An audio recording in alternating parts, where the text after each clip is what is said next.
Untuk teman-teman yang ingin mempromosikan bisnisnya atau mendukung YouTube ini, bisa menghubungi nomor gua yang ada di kolom deskripsi. Nah, dua shot on target ini berasal dari Dumfries semua. Satu melalui sundulan dan satu berbuah gol. Jadi bisa dikatakan di partai lawan Monza tadi malam, pemain yang paling menggigit adalah Denzel Super Dumfries.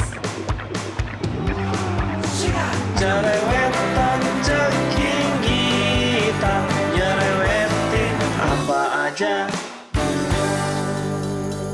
Teman-teman yang sedang kalian saksikan saat ini adalah Cerewetin Inter. Apa kabar teman-teman semua? Semoga dalam keadaan sehat, selamat memulai pekan yang baru, dan terutama lagi selamat memperingati Maulid Nabi Muhammad bagi teman-teman yang merayakan. Hari ini gua mau cerewetin tim kesayangan kita yang baru saja ditahan imbang oleh AC Milan Perjuangan. Aduh, ini sebetulnya bukan hari yang indah ya bagi kita semua. Sungguh menyedihkan.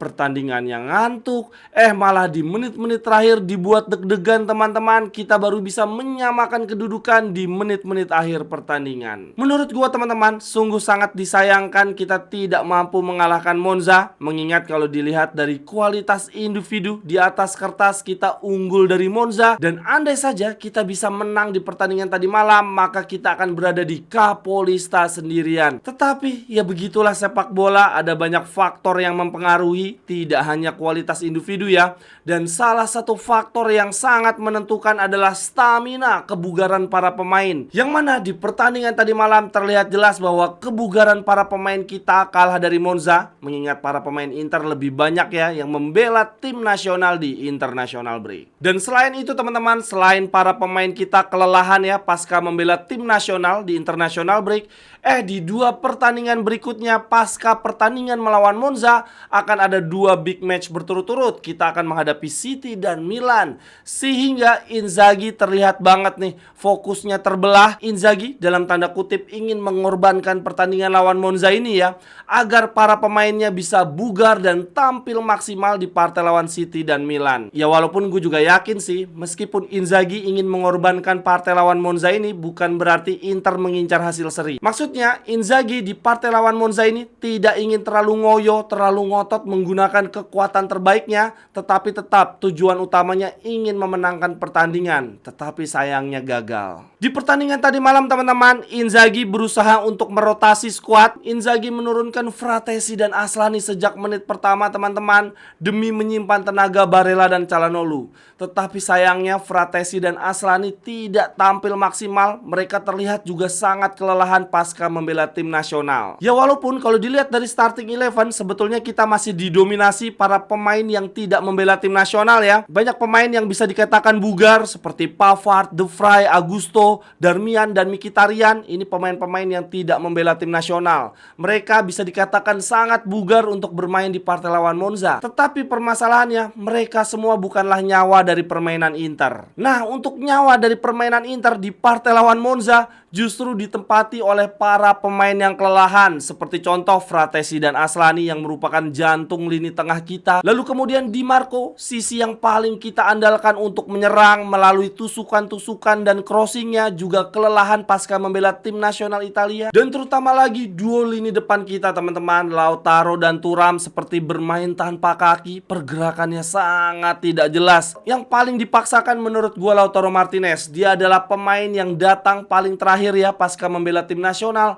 malah bermain sejak menit pertama. Sehingga gak heran ya penampilan Inter sama sekali gak menggigit. Gua sama sekali tidak melihat pergerakan-pergerakan khas Inzaghi ball. Dan ada satu hal lagi teman-teman sebetulnya yang bikin lucu ya.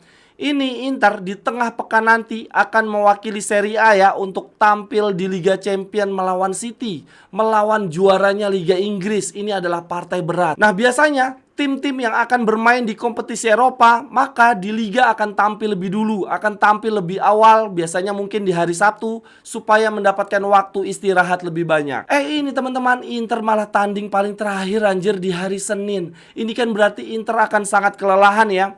Manchester City saja yang akan berlaku sebagai tuan rumah, mereka sudah bertanding lebih dulu. Mereka punya waktu istirahat 1 hari lebih banyak dibandingkan Inter yang akan datang sebagai tim tamu. Sumpah ini gak jelas banget ya, panitia Liga Italia membuat jadwal yang merugikan Inter. Untuk jalannya pertandingan tadi malam sungguh sangat membosankan. Ini ball possession ya, Monza 39%, sementara Inter 61%. Ini 61% bukan dominasi penuh ya, melainkan hanya umpan dari kaki ke kaki yang tidak berujung pada peluang emas. Ini kalau dilihat dari jumlah shotnya, Monza cuma 5, sedangkan Inter 16. Tetapi dari 16 shot tersebut, yang shot on target cuma 2 teman-teman. Begitu juga Monza. Bayangin, pertandingan 90 menit, kedua tim cuma menghasilkan 2 shot on target. Sungguh membosankan. Dan kalau kita lihat dari expected goalnya, ini lebih menyedihkan lagi. Tuan rumah Monza expected goalnya cuma 0,27 teman-teman. Bahkan setengah gol aja nggak ada. Akan tetapi yang lebih menyedihkan lagi, dari peluang yang cuma 0,27 ini bisa berujung ke 1 gol. Kasian banget ya Inter. Ini golnya Monza berasal dari peluang yang sangat amat jarang terjadi, dan dia menang duel udara melawan Pavard. Sedangkan untuk expected goalnya Inter lumayan lah, ini 1,67, hampir 2 gol teman-teman. Tetapi yang mampu terkonversi cuma 1 gol. Ya sebetulnya kita juga punya beberapa peluang emas teman-teman. Salah satunya ada di babak pertama, ada tendangan Di Marco ya, shoot memanfaatkan salah umpan pemain Monza di daerah pertahanan sendiri, sayangnya masih melebar. Lalu ada sundulan dari Lautaro juga, memanfaatkan crossing cantik dari Di Marco, tetapi masih melebar. Lalu ada juga nih tendangan first time dari Fratesi teman-teman di dalam kotak penalti. Lagi-lagi menyambut umpan crossing dari Di Marco, tetapi sayangnya tendangannya masih lemah dan tidak mengarah ke gawang. Lalu kemudian untuk gol penyama kedudukan, gol dari Inter datang di menit akhir pertandingan teman-teman. Ini berawal dari umpan kaki ke kaki ya, dari Korea, kemudian berikan kepada Augusto. Kemudian Augusto crossing mendatar yang diselesaikan oleh Dumfries. Ini andai saja umpan crossing ini disontek oleh Arnautovic, maka hasilnya akan offside. Dan dengan hasil ini teman-teman, Inter kali ini poinnya sama dengan Juve dan Torino. Dan untuk hasil pertandingan ini teman-teman, walaupun seri, walaupun menyesakan, menurut gua ya sangat bisa dimaklumi ya, mengingat para pemain pilar kita pada kelelahan. Dan kemudian kita juga harus masih membagi fokus di pertandingan lawan City dan Milan. Jadi kita agak kedodoran di partai lawan Monza ini. Dan yang perlu diingat lagi, di partai lawan Monza ini kita tanpa 3 pemain pilar terbaik kita. Barella dan Calhanoglu tidak dipasang sama sekali bahkan, dan Lautaro Martinez belum juga menemukan performa terbaiknya. Walaupun dia dimainkan sejak menit awal, tapi itu yang main kayak bukan Lautaro Martinez sih. Megang bola lepas mulu, nggak bisa nusuk, dan tidak mampu menyelesaikan peluang-peluang emas. Teman-teman yang ingin membeli jersey atau pernak-pernik sepak bola lainnya, linknya ada di kolom deskripsi ya. Terima kasih. Lalu lanjut yang berikutnya, catatan menarik untuk pertandingan lawan Monza. Yang pertama gue berikan kepada Yann Sommer dan lini pertahanan yang entah kenapa di musim ini kok jadi lembek banget. Mudah banget kebobolan teman-teman. Di 4 giornata awal ini, terutama di partai tandang, lini pertahanan kita terlalu mudah digoyang dan mudah kebobolan. Ya kalau di partai lawan Monza ini mungkin kita bisa beralasan trio lini belakang ini pasang bukan kekuatan utama kita ya. Pavard, De Vrij, dan juga Augusto. Tidak ada Bastoni dan Acerbi. Tetapi tetap aja ini lawannya Monza, harusnya tetap bisa clean sheet. Lalu kemudian catatan berikutnya gue berikan kepada Di Marco. Di musim ini Di Marco ada peningkatan ya dari sisi stamina. Itu di musim sebelumnya Di Marco dikenal sebagai pemain yang kebugarannya paling jelek ya. Dia dikenal sebagai pemain yang tidak sanggup bermain 90 menit, mudah kelelahan ya, karena terlalu sering naik membantu serangan. Nah di pertandingan lawan Monza dia tampil 90 menit ya, walaupun di menit-menit akhir terlihat dia keram ya. Dan terlebih lagi, ingat loh, Di Marco selalu bermain ya di 2 pertandingan selama international break bersama tim nasional Italia. Dan menurut gua teman-teman, di partai lawan Monza, man of the match-nya Di Marco sih. Selama 90 menit yang melelahkan ini, Di Marco adalah pemain yang paling banyak menciptakan peluang, yaitu sebanyak 5 peluang. Lalu kemudian catatan berikutnya gue berikan kepada Zielinski teman-teman, yang akhirnya debut bersama Inter. Dia bermain cuma 34 menit, tapi ternyata Zielinski adalah pemain kedua yang paling banyak menciptakan peluang, berada di bawahnya Di Marco dengan sebanyak 3 peluang emas. Gokil teman-teman. Tetapi ini sih kalau di sosial media masih banyak yang mengkritik Zelensky ya. Banyak yang bilang pantesan nggak dimain-mainin, ternyata penampilannya seburuk itu, belum menemukan performa terbaik. Ya walaupun Zelensky belum berada di performa terbaik, menurut gue impactnya cukup terasa sih. Lumayan banget bisa untuk rotasinya Mkhitaryan. Lalu kemudian untuk catatan berikutnya gue berikan kepada Aslani di tahun ketiganya bersama Inter. Betul ya, ketiga ya. Ini masih mengecewakan, cuma muter-muter aja ya kayak helikopter. Dia masih terobsesi dengan gaya permainan Brozovic. Padahal harapan gue Aslani bisa belajar banyak dari Calhanoglu ya dalam memberikan umpan-umpan cepat nan akurat. Lalu kemudian berikutnya lagi catatan gue berikan kepada Darmian dan Dumfries. Darmian bermain di menit awal ya di sisi kanan kita, dan seperti biasa tidak memberikan kontribusi berarti dalam hal serangan.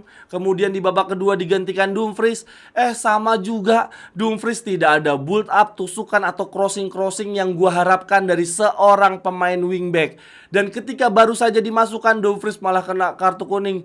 Aduh Dumfries nyebelin banget ya. Tapi justru inilah menariknya hidup ya. Pemain yang paling diejek-ejek, paling teraniaya, tetapi doanya justru dikabulkan ya. Dumfries teman-teman, di partai lawan Monza, dia bukan cuma mencetak gol penyelamat, tetapi ternyata nih Inter kan membuat 16 shot, yang mana duanya shot on target. Nah, 2 shot on target ini berasal dari Dumfries semua. Satu melalui sundulan dan satu berbuah gol. Jadi bisa dikatakan di partai lawan Monza tadi malam, pemain yang paling menggigit adalah Denzel Super Dumfries. Lalu kemudian lanjut yang berikutnya lagi, catatan gue berikan kepada Lautaro Martinez yang masih belum mencetak gol di 4 giornata, padahal dia top skor di musim sebelumnya. Lautaro belum juga menemukan sentuhan terbaiknya, dan ini terlihat dari sisi stamina sih. Dia sangat terengah-engah di menit 60-70. Lautaro belum juga menemukan performa terbaiknya ya pasca menjuarai Copa America bersama Argentina. Dan kemudian yang terakhir catatan gue berikan kepada Simone Inzaghi yang menurut gue membuat kesalahan fatal dengan menurunkan Lautaro Martinez sejak menit pertama. Sudah jelas Lautaro Martinez belum menemukan performa terbaiknya, kemudian datang terakhir ya ke pemusatan latihan pasca membela timnas, pasti dia kelelahan banget.